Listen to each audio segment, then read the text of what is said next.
하나님의 말씀은 요한계시록 11장 말씀입니다. 읽으신 것처럼 15절부터는 이제 지금 나팔 재앙 중인데 여섯째 나팔까지 전에 불렸었어요. 그리고 나서 이제 일곱째 나팔이 남았었는데 일곱째 나팔이 불려지는 그런 장면입니다. 그리고 그 전에 지금 11장 앞부분에 말하고 있는 것은 끝에 14절에 보면 둘째 화가 지나갔다 그랬죠. 그리고 셋째 화, 바로 일곱 번째 나팔이 남았다. 왜 둘째 화라고 그랬습니까? 넷째 나팔까지 불려지고 나서 독수리가 날면서 화 앞으로 화가 3번 더 재앙이 있을 거다, 그렇게 예언했었거든요. 그래서 지금 11장의 앞부분의 말씀, 그래서 여섯째 나팔에 해당하는 그런 장면이다, 이렇게 볼 수 있겠습니다. 자, 어떤 내용이었습니까? 1, 2절에 보면 여기서 지금 두 증인이 등장해요. 11장에는. 그런데 이 두 증인이 뭐냐? 바로 교회를 뜻합니다. 교회가 두 증인으로 등장해서 예언의 사명을 이 심판의 때에 이어가고 있다 하는 것을 보여줍니다. 좀 더 구체적으로 내용을 보면 요한에게 자, 뭐라고 명령해요? 1, 2절에 성전을 측량해라 그러죠. 지팡이 같은 갈대라고 표현되어 있는데 자입니다. 측량자예요. 그때는 갈대가 그런 지금 측량자 같은 걸로 활용됐기 때문에 자, 성전을 측량하게 하는데 이것은 앞으로 세워질 두 증인의 일을 미리 보여주는 그런 그림이다, 그렇게 생각할 수 있겠습니다. 하나님의 보호하심과 외적인 박해가 공존하게 될 두 증인으로서의 교회의 상황, 교회가 하나님의 말씀을 증언하게 될 때 바깥으로부터 핍박을 받게 되잖아요. 하지만 두 증인은 하나님의 사람들이고 하나님의 일을 하기 때문에 하나님이 보호하신다라고 하는 것을 1, 2절에서 큰 그림으로 먼저 보여줍니다. 자, 측량하는 성전 제단과 그 안에서 예배하는 사람들, 이들은 바로 하나님의 보호를 받는다라고 하는 거죠. 하지만 측량하지 말고 버려두라는 것이 있어요. 성전 바깥 마당, 바깥들은 그대로 두는데 어떻게 됩니까? 이방인들이 짓밟게 되어 있습니다. 어느 정도요? 기간이 있습니다. 42달 동안.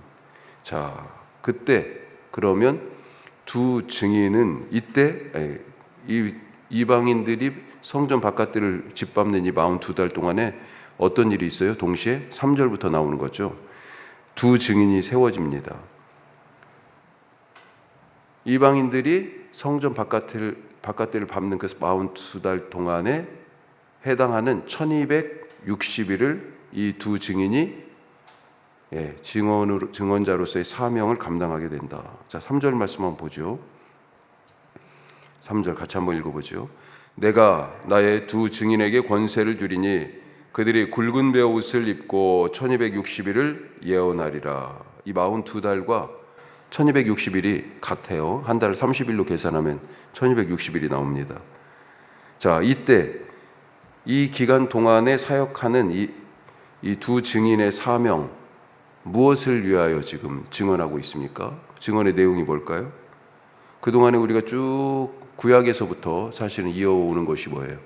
주님의 날에 대한 말씀입니다. 주님의 날. 주님의 날이 임했다, 드디어. 그걸 알리는 거예요.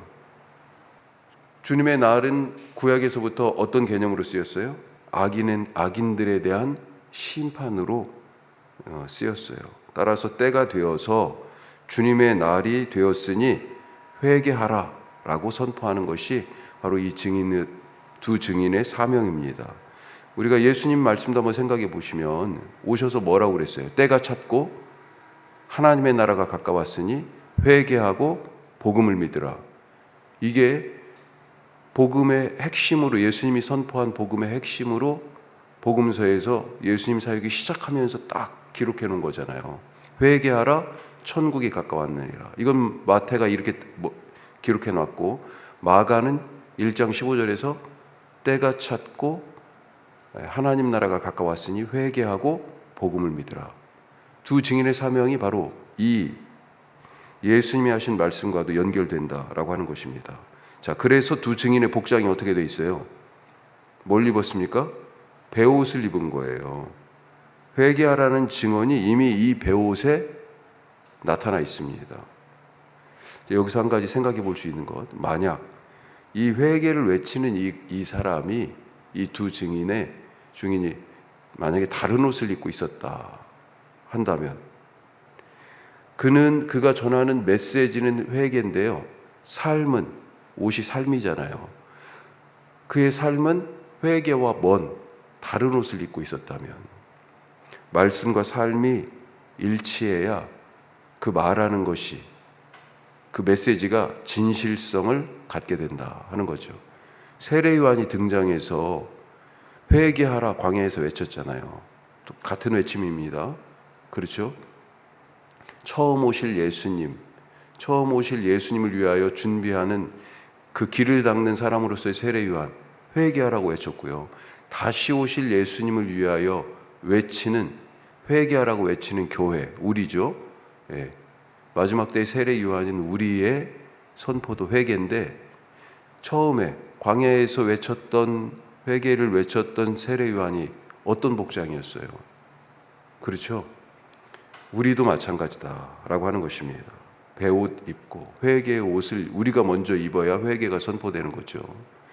자, 다시 3절을 보면, 자, 뭐라고 되어 있습니까? 처음에 내가 나의 두 증인에게 권세를 주리니, 그냥 보내지 않으셨다는 겁니다. 주의 날이 왔다, 회개하라 선포하는 그 사명 완수를 위해서 예수님이 보내시는 이 두 증인에게 권세를 주셨다. 또 뭐가 생각나요? 복음서에서 예수님이 제자들을 둘씩 짝지어서 천국 복음 증거하라고 마을로 보내시면서 그냥 보내셨어요? 아닙니다. 두 버릇도 가지지 말고, 전대도 차지 말고, 다 여분의 것을 가지지 말라고 다 말씀하셨지만 주신 게 있어요. 뭐예요? 병을 고치는 권세를 주셨어요. 귀신을 쫓아내는 권세를 주셨어요. 그냥 주신 게 아니에요. 그 일에 꼭 필요한 권세를 주셔서 보내셨다. 우리에게 어떤 일을 맡겨주실 때 걱정하지 마십시오. 지금 내 손에 있는 게 없어요. 어떤 가정에서의 일이나 개인적인 내 삶의 미래나 우리 교회의 내일에 대한 부분도 마찬가지입니다. 지금 내 손에 뭐가 없어요? 하나님이 우리에게 필요한 권세를 주셔서 세상에 제자들을 보내신 것처럼 우리에게도 그렇게 필요한 것들을 공급해 주신다. 잊지 마시기 바랍니다. 자, 4절에 그런데 이 증인들의 별명이 나오죠. 뭐라고 부릅니까? 이 별명에 증인들의 정체성이 담겨져 있습니다. 자, 4절 우리 같이 한번 보죠. 그들은 이 땅에 주 앞에 서 있는 두 감람나무와 두 촛대니. 자, 계속 지금 둘이라고 강조하고 있죠. 왜요? 두 증인이잖아요. 왜 증인이 둘입니까? 구약에서부터 보면 증언의 효력을 위해 둘 이상이 필요합니다. 증언자잖아요. 두세 사람으로 증언하게 했어요. 그래야 증언의 효력이 있습니다. 예수님이 둘씩 짝져 보내신 이유도 바로 증언의 효력을 위한 것입니다. 자, 촛대라고 그랬습니다. 촛대는 뭐예요? 교회입니다. 앞에서부터, 계시록 앞에서부터 촛대 사이를 예수님이 다니시는 모습을 계시록 1장에서 벌써 보여줬잖아요. 그리고 촛대는 교회다 그랬습니다. 교회가 증언자라는 말씀이에요. 그런데 이 교회가 뭐예요? 또 증언자로서의 교회가 감람나무예요. 감람나무는 뭐냐? 스가랴 4장 11절에서 14절에 이 이야기가 나옵니다. 두 감람나무가 스가랴 4장에, 우리 계시록 끝나면 이제 스가랴 말씀을 볼 건데, 거기에서 두 감람나무로 누구가 나오냐? 그때 당시의 배경이 바벨론에서 포로로 잡혔다가 고향으로 돌아왔을 때예요. 가장 시급한 과제가 뭡니까? 신앙을 다시 세우고 그 신앙으로 공동체를 다시 세우는. 그래서 이 공동체가 무너졌잖아요. 완전히 파괴됐잖아요. 성벽이나 성전처럼. 이 공동체가 새로운 공동체로 만들어지는 새로운 창조의 시간이에요. 그 일을 앞장서서 한 사람이 둘이 있습니다. 하나님이 기름 부으신 두 사람. 왕이 그때는 없었죠. 하지만 왕의 역할을 하는 총독 스룹바벨과 대제사장 여호수아. 스룹바벨과 여호수아를 스가랴 4장에서는 두 감람나무로 얘기하고 있어요. 즉 뭐예요? 교회가 바로 왕 같은 정체성을 가졌다. 두 증인으로서의 교회는 감람나무여서 여호수아 대제사장 같은 정체성을 가졌다. 그 앞에 모세 다음에 모세의 후계자로서의 여호수아 말고요.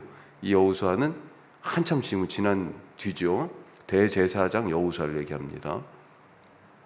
자, 교회가 바로 이런 왕과 대제사장으로서의 기름 부음 받은 그런 직책으로서의 정체성과 권위를 갖게 됐다. 따라서 왕이며 제사장의 정체성을 가지고 세상에 하나님 나라와 회개를 선포할 증언자의 사명이 교회에게 있다 하는 것입니다. 이 사명을 수행하는데 예수님은 권능을 주셨다는 거예요. 어떤 권능이에요? 5절 뒷부분에 보시면 이 증언자들을